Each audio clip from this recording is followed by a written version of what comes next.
جی Urdu grammar میں ہمارے صرف 2 لیکچر پینڈنگ ہیں.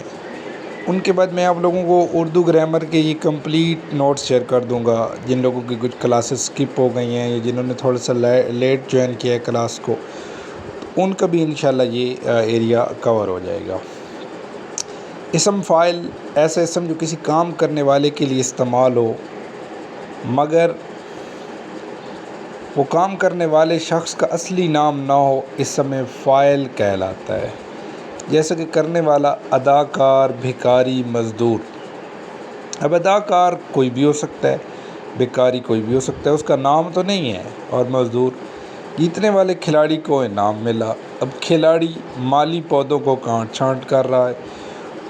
اوپر والے جملوں میں کھلاڑی اور مالی اسم فاعل ہیں جو اسم کی جگہ استعمال ہوتے ہیں.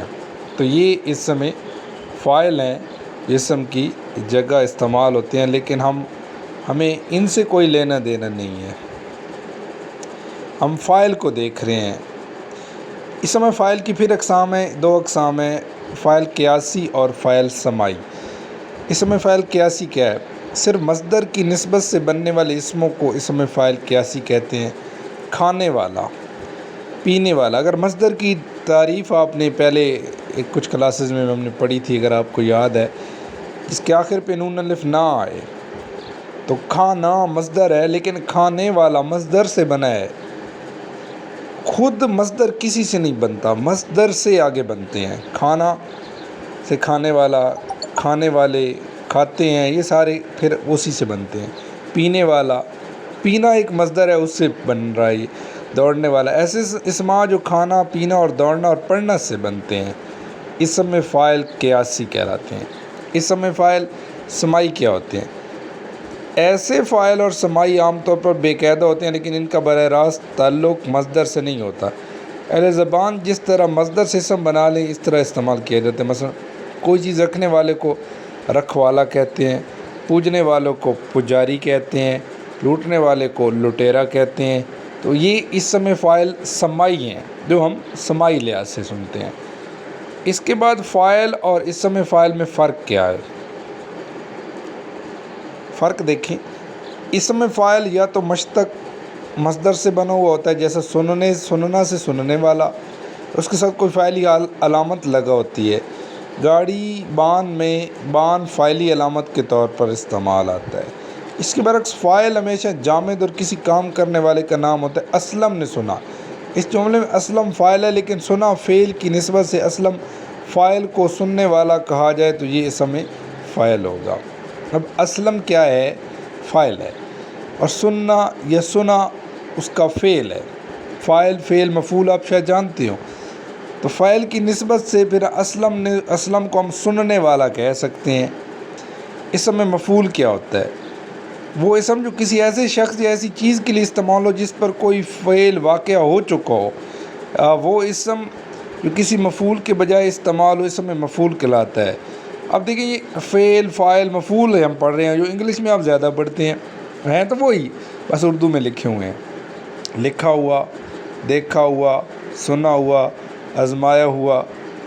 اسم مفعول کی پھر حالتیں ہیں.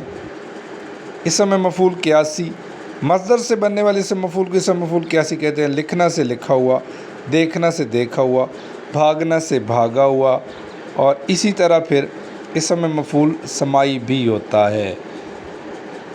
وہ اسم مفعول سے مصدر کسی خاص قاعدے کے مطابق نہ بنے اسم مفعول سماعی کہا جاتا ہے.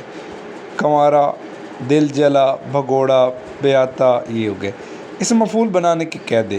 مصدر کی علامت نہ، پھر میں بار بار بتا رہا ہوں مصدر کی ڈیفینیشن کیا ہے؟ جس کے اینڈ پہ نون الف نہ آ جائے. مصدر کی علامت نہ دور کر کے اس کی جگہ الف لگاتے ہیں، پھر آگے ہوا بڑھا دیتے ہیں. مثلا سننا سے سنا ہوا لکھ دیا، سنا ہوا.